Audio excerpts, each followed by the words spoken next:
Best training, zero fees, embedded systems, scholarship test ద్వారా 100% free seat సాధించండి. మీ village, మీ relationships చాలా బాగున్నాయి.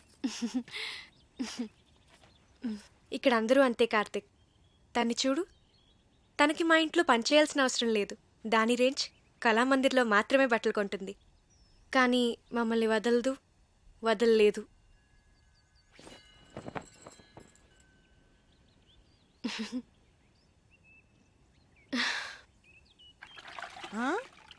అమ్మగారు, ఈ టీషర్టా బెడ్షీటా? వీటి జత బట్టలతో మన ఫ్యామిలీ అందరికీ బట్టలు కుట్టించవచ్చు. కళ్యాణి, మిగిలిన వాళ్ళందరూ ఎక్కడా? ఏ అందరికి బట్టలు కుట్టిస్తారా అమ్మగారు? ఓయ్, అలాగే పిలుస్తాలే అమ్మ.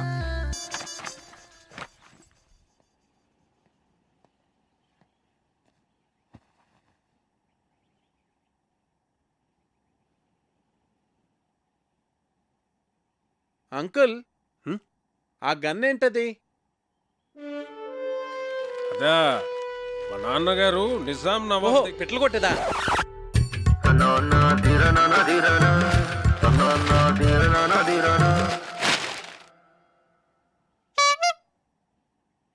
మా అన్నయ్య సంగతి వదిలేవే. కార్తిక్ మాకే నచ్చలేదు.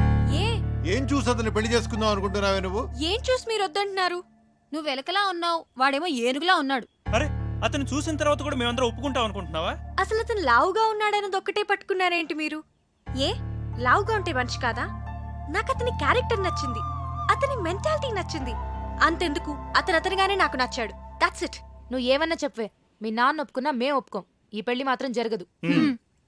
మా అమ్మే బ్రతుకుంటే నన్ను అర్థం చేసుకునేది. మీరంతా ఊరుకోండి. అది కాదురా కావ్య, మేం చెప్పేది కూడా కొంచెం అర్థం చేసుకో. నీకోసమే కదా మేము చెప్పేది. అతను నీకు నచ్చుండొచ్చు గానీ మరీ అంత బండగా. అదే బొద్దుగా. సరే, ఇప్పుడు మన మెయిన్ ప్రాబ్లం ఏంటంటే కార్తీక్ లావుగా ఉంటాడు కాబట్టి, ఐ మీన్ బొద్దుగా ఉంటాడు కాబట్టి అన్నయ్యని కన్విన్స్ చేయాలంటే ముందు అతను సన్నబడాలి.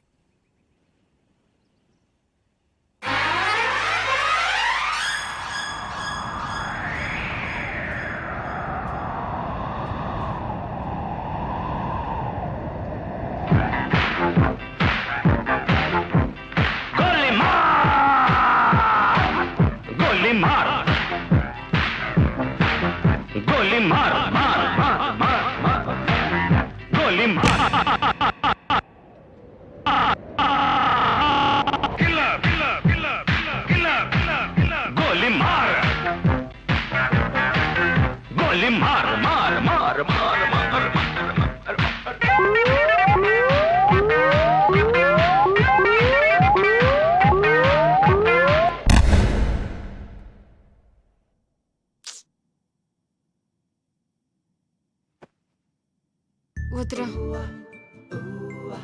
నువ్వు ఏ అటెంప్ట్స్ చేయొద్దు.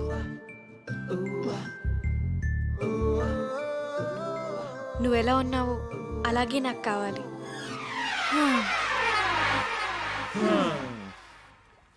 అన్ని ట్రయల్స్ ఫెయిల్ అన్నమాట. ఏదో ఒకటి చేద్దాంలే, డోంట్ వరీరా. ఇంతకీ ఇది మీ నాన్నకి ఎలా చెప్తావ్?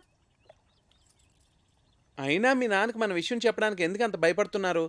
స్ట్రైట్ గా వెళ్ళి చెప్పేచ్చు కదా. దేవుడో, మా ఫాదర్తో నేను డీల్ చేస్తున్నాను కార్తిక్. మేం ట్యాకిల్ చేస్తాం కదా. అది కాదు కావ్య, నేను చెప్పేది. ప్లీజ్ కార్తిక్, నువ్వు వెళ్ళు. Don't worry.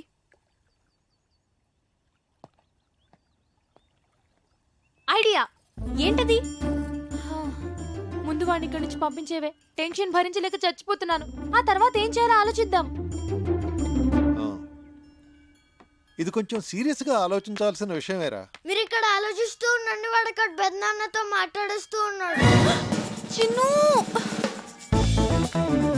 సర్వనాశనం అయిపోయింది.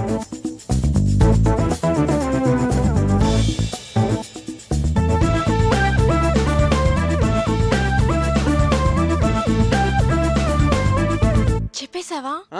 చెప్పేశాను. నేను ఇలా భయపడతాను అనుకున్నావా? సరే, నువ్వు వెళ్ళు, నేను ఇప్పుడే వస్తాను. నాన్న,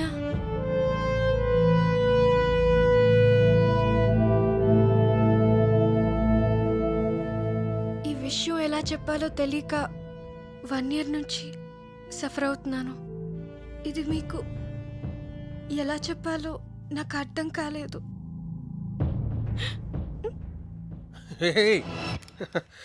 ఇప్పుడు నేను ఏమన్నానని? ప్రియ పెళ్ళి అవని తర్వాత మాట్లాడుకుందాం.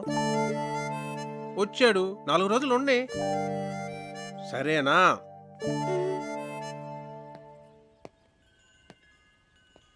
చూసారా, మీ అందరూ అనవసరంగా భయపడ్డారు. స్ట్రైట్గా చెప్తే ప్రాబ్లమ్స్ అన్నీ అవే సాల్వ్ అవుతా అంటే వినలేదు. నేను చెప్తే ఆయన చాలా కూల్గా రియాక్ట్ అయ్యారు.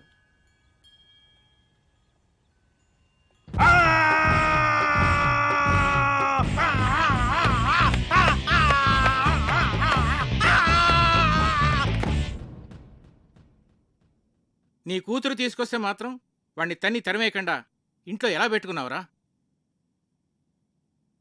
వాడంటే దానికి ఎంత ఇష్టమో దాని కళ్ళల్లో చూశానురా. అందుకే నేనేమన్నా అంటే అదేం చేసుకుంటుందో అని భయపడ్డాను. అందుకే ఏం చేయలేకపోయాను.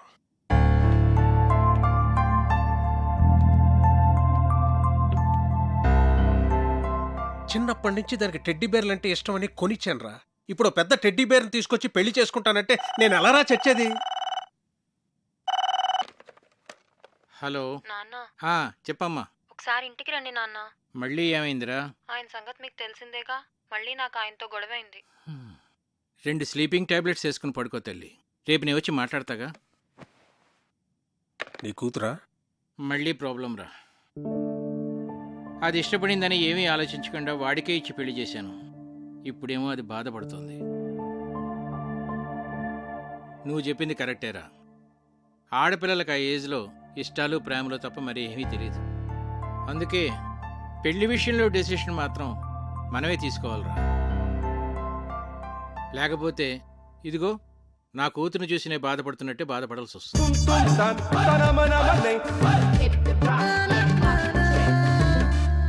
ప్రియ పెళ్లి సంబంధం ఒప్పుకోవడానికి మనం అంతా ఎంతగా ఆలోచించాం.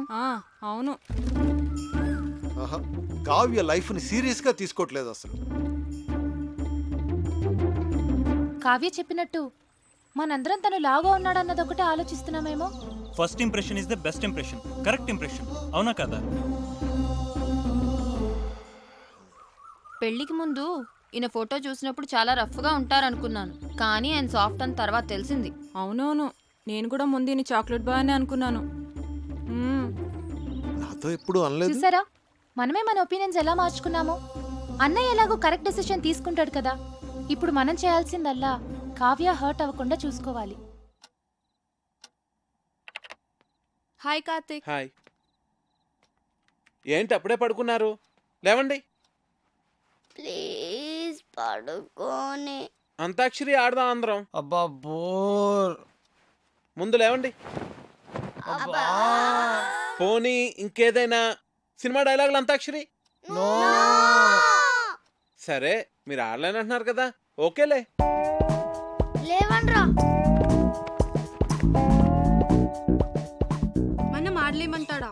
వాడికి మనం ఏంటో చూపియాలి. మరి పెద్దనాన్న వస్తే ఆ బండోని మీద తోసేద్దాం. ఓకే. సరే ఆడతాం. అరే బంటి. ఏంటి కార్తీక్, మొత్తానికి అందరినీ నిద్రలేపు తీసుకొచ్చావు. బాల్. బాలకృష్ణ 1 2 3. అరే వీర్రాఘవరెడ్డి, మీ ఇంటికి వస్తా, మీ నట్టింటికి వస్తా. కత్తులతో కదరా, కంటి చూపుతో చంపేస్తా. రజనీకాంత్. నాన్న, పందులే గుంపుగా వస్తాయి, సింహం సింగిల్ గానే వస్తుంది. సోను సూద్. ఒరేయ్ బంటి, అరుంధతిలో డైలాగ్ చెప్పే.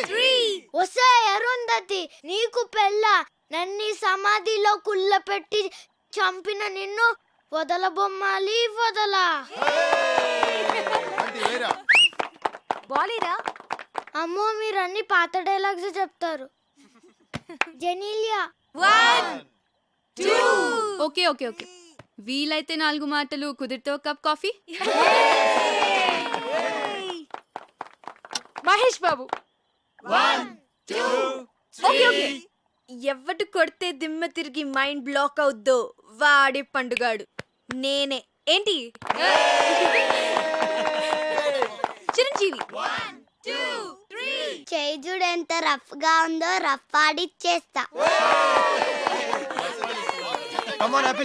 Sai Kumar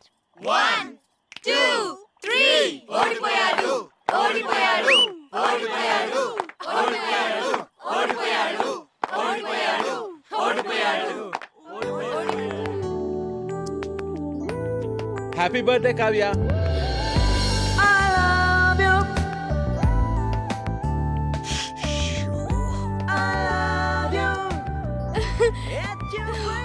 many happy returns of the day. Thank you. Happy birthday Kavya.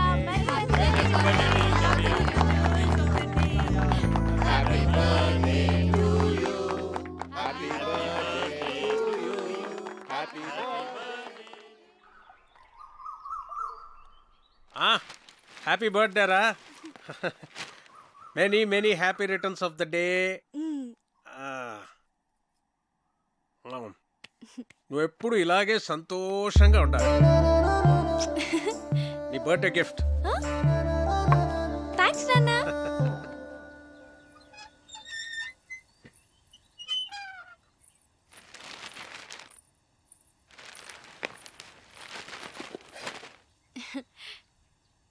Many happy returns of the day.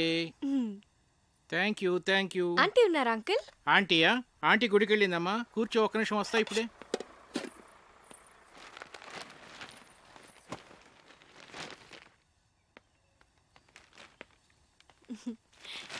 బార్నవిటా అమ్మా, తీసుకో. Thanks uncle. ఎలా ఉందమ్మా? బానే ఉంది గాని ఇదే ఏదోలా ఉంది. ఆర్ట్ పేరు కదా, చాలా. అదే నీకు చెప్పాలనుకున్నాను. అందుకే ఈడు జోడు అంటారు.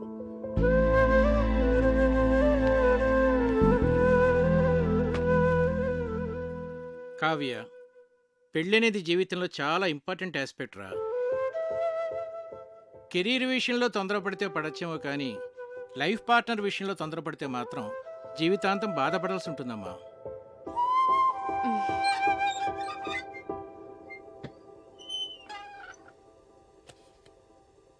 అంకుల్, మీరు ఆంటీతో హ్యాపీగానే ఉన్నారుగా? ఎలా ఉన్నావా? బాగున్నా ఆంటీ. పుట్టినరోజు శుభాకాంక్షలు.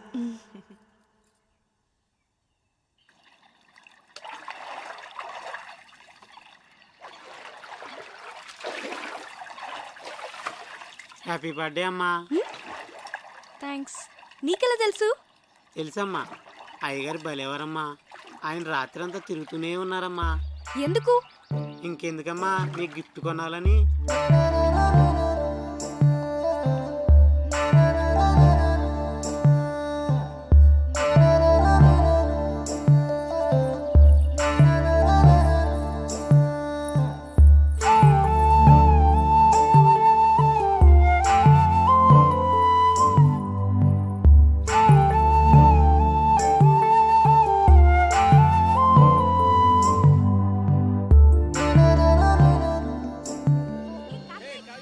నీ కూతురు డీప్ లవ్లో ఉందిరా. లావుగా ఉన్న నా భార్యను ఎగ్జాంపుల్గా చూపించి నువ్వు హ్యాపీగానే ఉన్నావు కదా అంకుల్ అని అడిగింది. నీ కూతుర్ని నిలదీయకుండా కరెక్ట్గానే డీల్ చేసావురా. నాకు ఇప్పుడు ఏం చేయాలో అర్థం కావట్లేదురా. భయపడకు, ఇందులోంచి మన అమ్మాయిని ఎలా బయటికి తీసుకురావాలో నేను ఆలోచిస్తాను. నువ్వు ధైర్యంగా ఉండు. ఈ డాక్టర్ ఎక్కడున్నాడు?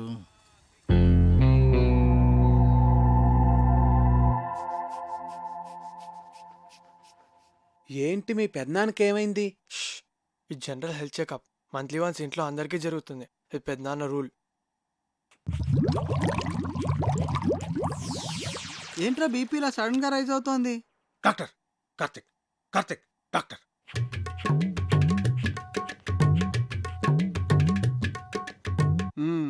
Okay, BP normal.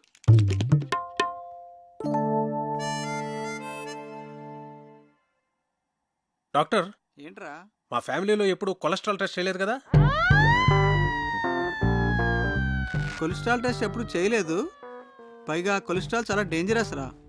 హార్ట్ డిజీజ్కి అది కూడా ఒక main reason. So lipid profile test చేసేద్దాం అందరికి. చేసేద్దాం.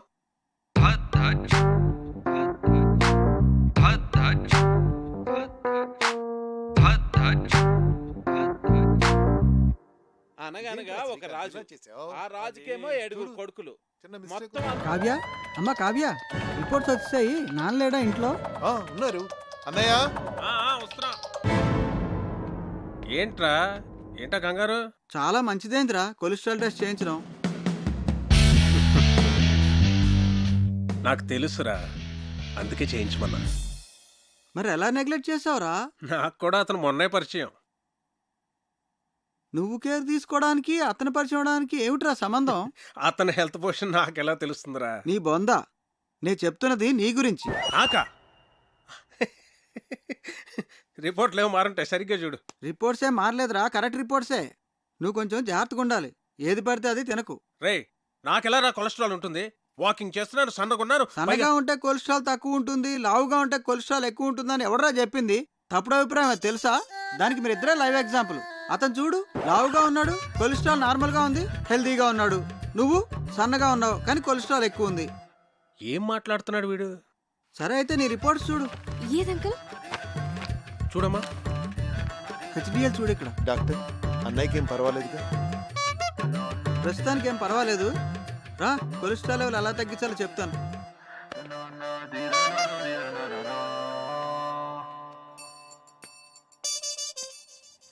ఆ టెడ్డీ బేర్ గడికి గ్యాస్ట్రిక్ ట్రబుల్, స్టమక్ క్యాన్సర్ ఉంటుంది. డాక్టర్ని పిలిపించాను. ఇప్పుడు ఏం జరిగిందో చూడు. నీకు బీపీ ఉందని తెలిసింది కదరా? ముందు లేదు, ఇప్పుడు ఆడ వల్ల వచ్చింది. వాడు దొరుకుతాడు అనుకున్నాను, నువ్వు దొరుకుతావని నాకేం తెలుసు? వాడిని ఎలా రా ఇక్కడి నుంచి తరివేయడం? Lakshmipati, wait and see.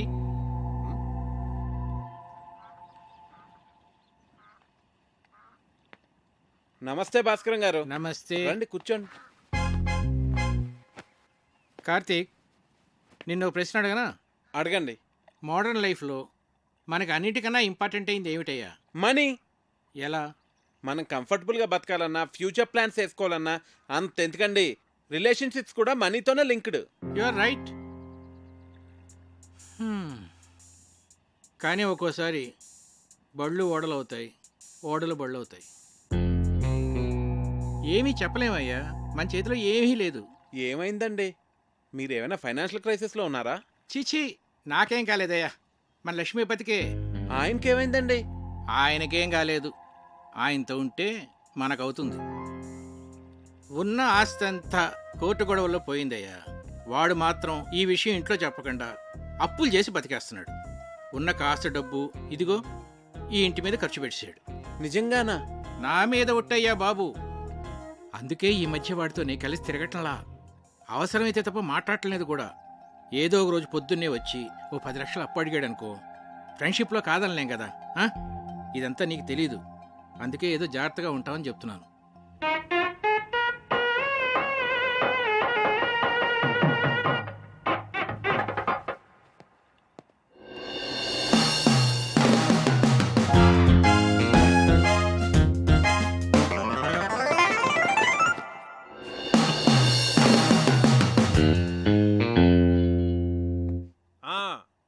మర్చిపోకండి, ఆ డెకరేషన్లో కరెక్ట్గా చేసే వాళ్ళకి పురమాయించాలండి.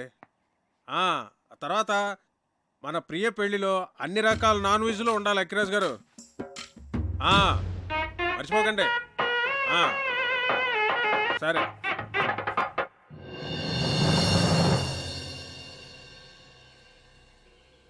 కార్తిక్ విషయం నాన్న మీ ఎవరితోనూ మాట్లాడలేదా?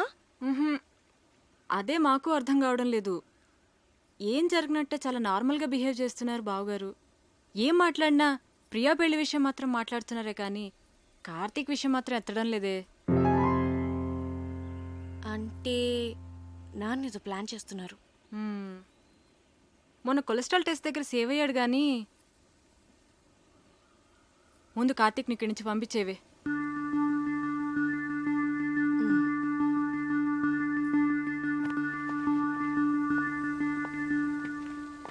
కార్తిక్, నీ గురించి వస్తున్నాను. నేను నీ గురించే వస్తున్నాను. ఏ, ఎందుకు? ఊరెళ్ళిపోతావా? టికెట్ తీసేనా? మీ నాన్న ఫైనాన్షియల్ స్టేటస్ గురించి నీకు తెలుసా? ఏ కట్నం అడుగుతావా? మీకెవరికి అర్థం కావట్లేదు. లైఫ్ అంటే లగ్జరీసే కాదు కావ్య, లయబిలిటీస్ కూడా. ఫ్యామిలీ అంటే పండుగలు వచ్చినప్పుడు సెలబ్రేట్ చేసుకోవడమే కాదు, ప్రాబ్లమ్స్ వచ్చినప్పుడు ఒకరికొకరు సపోర్ట్గా ఉండాలి. సినిమా అయినా చూసి వచ్చావా? నేను ఎక్కడికి వెళ్ళను, ఇంకా కొంతకాలం ఇక్కడే ఉంటాను. ఏ అవును, మీ ఇంట్లో పని వాళ్ళు ఎంతమంది ఉన్నారు?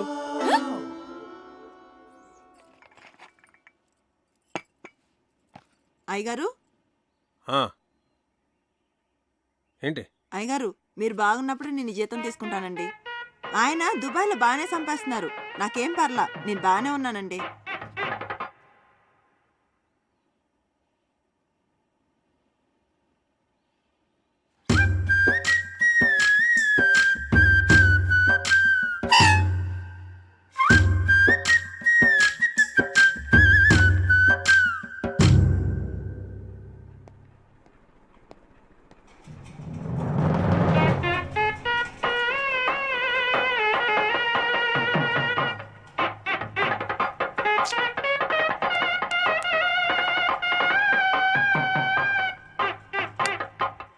ఇది ఓకేనా? చాలురా కావ్య, తిను కార్తీక్, కొంచెమే చాలు. చూస్తున్నావు, తినే తినవే. మరి నెయ్యి తర్వాత వేస్తానులే. తర్వాత కళ్యాణి, మండువాల ఫ్యాన్స్ అయి ఊరుకునే తిరుగుతున్నాయి, చూస్తే ఎవరూ లేరు. నేను ఆఫ్ చేసేసాను. అలా కరెంట్ అయి వేస్ట్ చేయకండి. రేపు నుంచి వేడి నీళ్లు గీజర్తో కాయొద్దు, కరెంటు బిల్లు ఎక్కువ వస్తుంది, అనవసరమైన ఖర్చు. తాటిమట్లో ఎండు కొబ్బరాకులు ఎవరు పడితే వాళ్ళు పట్టుకుపోతున్నారు, వాటితోనే నీళ్లు కాయి. ఇలా చేస్తే మనం ప్రతి నెల 300 కరెంటు మీద సేవ్ చేయొచ్చు. సరేనా? అలాగే బాబు. అంకుల్, ఒకసారి ఇటు రండి. ఇటు రండి అంకుల్. మీరేం కంగారు పడకండి, నేను ఇక్కడ అన్ని సెట్ చేసి వెళ్తాను. భాస్కర్ గారు నాకు అన్నీ చెప్పారు. దగ్గరండి.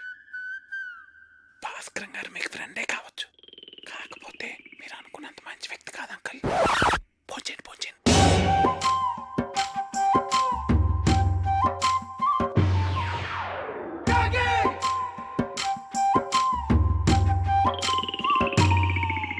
అసలు ఏం చెప్పారో వాడికి? నువ్వు కంగారు పడకు, నన్ను కంగారు పెట్టుకో. అసలు ఏం జరిగిందిరా? మా పనోళ్ళు జీతాలు తిరిగి చెడిపోతున్నారు. ఆ టెడ్డీ బేరగడమో పొదుపు చర్యలు అంటాడు, పైగా ఆ భాస్కరం మీరనుకున్నంత మంచోడు కాదంటాడేంట్రా. ఇలా అడ్డం తిరిగిందేమిట్రా కదా? నన్ను కొంచెం స్థిమితంగా ఆలోచించుకునేరా. భాస్కరం గారు, రిజిస్టర్ పోస్ట్ ఇంట్లో ఇచ్చానండి. రాజుగారు, నేను విన్నది నిజమేనా అండి? మీరేం భయపడకండి, మన ఊరు మొత్తం మీతోనే ఉంది. ఉంటానండి. ఇదిరా నా పరిస్థితి. ఏం చెప్పావురా వాడికి? కోర్టులో నీ ఆస్తి అంతా పోయిందని, నువ్వు బికారి అయిపోయావని చెప్పాను. ఏంటి? నాకేం తెలుసురా వాడు ఇంత పెద్ద ఇష్యూ చేస్తాడని. విషయం వినగానే నిన్ను కావిని వదిలేసి పారిపోతాడు అనుకున్నాను. రే, ఏదోటి చేయరా బాబు, లేకపోతే ఈస్ట్ గోదావరి ప్రజలందరూ చందాలేసి నా కుటుంబాన్ని పోషిస్తామనేలాగా ఉన్నారు. సర్లే, నేనే ఏదో ఒకటి చేస్తాను, నువ్వు కంగారు పడ. అసలు నీకేమైంది? ఎందుకు అలా బిహేవ్ చేస్తున్నావు? డైనింగ్ టేబుల్ దగ్గర ఏంటా డిస్కషన్? నీకో విషయం చెప్పాలి. ఏంటది? అది మీ నాన్నగారికి. కార్తీక్, ఒక్క నిమిషం ఇలా రావయ్య, నీతో మాట్లాడాలి. ఒక్క నిమిషం ఉండు, నేను మళ్ళీ వస్తాను.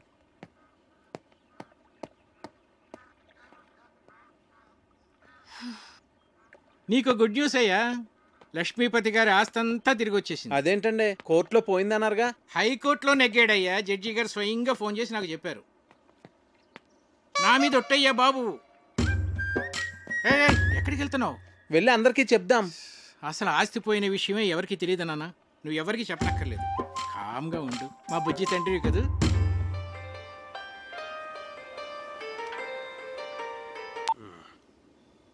హలో రావు గారు, ఎలా ఉన్నారు?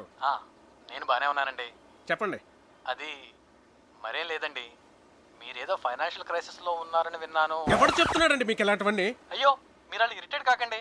ఒకవేళ ఏదైనా ప్రాబ్లం ఉంటే చెప్పండి, పర్వాలేదు, వెళ్ళి పోస్ట్ పోన్ చేసుకుందాం. మాకేం ప్రాబ్లం లేదు, మేము అర్థం చేసుకోగలమండి. చూడండి, నేనే క్రైసిస్లోని లేను. ఎవరు చెప్పిన మాటలు వినకండి. ప్రియ పెళ్లి అనుకున్న టైంకి చాలా గ్రాండ్గా జరుగుతుంది. సరేనండి? సరే. మీతో నేను మళ్ళీ మాట్లాడతాను. ఓకే. ఓకే. ఇక్కడున్నారా? మీకోసం అంతా వెతికాను. ఇదిగోండి తినండి స్వీట్. ఓ మీరు డయాబెటిక్ కదా? నేను చాలా హ్యాపీగా ఉన్నానండి మీ ఆస్తి అంతా తిరిగి వచ్చేసినందుకు. తినండి. నువ్వు ఒక స్టూపిడ్ ఈడియట్. మోహన్ చూడు మోహన్. ఏంటా వెకిల్ నవ్వు? ఏమన్నానో అర్థమైందా? బాగా అర్థమైంది అంకుల్. ఏమర్థమైంది? మీకు నేను నచ్చానని. ఎవరైనా బాగా నచ్చిన వాళ్ళని, ఇష్టం ఉన్న వాళ్ళనే కదండి ఇలా తిడతారు. ఎవడరా చెప్పాడు నువ్వు నాకు నచ్చావని? నా కూతురు ఫ్రెండ్ గానే నిన్ను నేను యాక్సెప్ట్ చేయలేను. అలాంటిది నా అల్లుడుగా ఎలా యాక్సెప్ట్ చేస్తాను అనుకున్నావు? ఎప్పుడైనా నీ పర్సనాలిటీ చూసుకున్నావా? Idiot. అసలు ఒకసారి ఆలోచించు. ఇప్పుడు మేము ఫ్యామిలీ ఫోటో దిగాలంటే ఎక్కడ నిలబెట్టాలి నిన్ను? ఆ ఫ్రేమ్ లో కూడా పట్టవే నువ్వు. నాకు నా కూతురికి మధ్య బండరాలే తగలటం. దాన్ని ఏమీ అనలేక నోరు మూసు కూర్చున్నాను. ఏదో ఒక రోజు నా కూతురే నిన్ను చొక్కా పట్టుకుని బయటికి గంటేస్తుంది చూస్తూ ఉండు. Idiot, brainless fellow.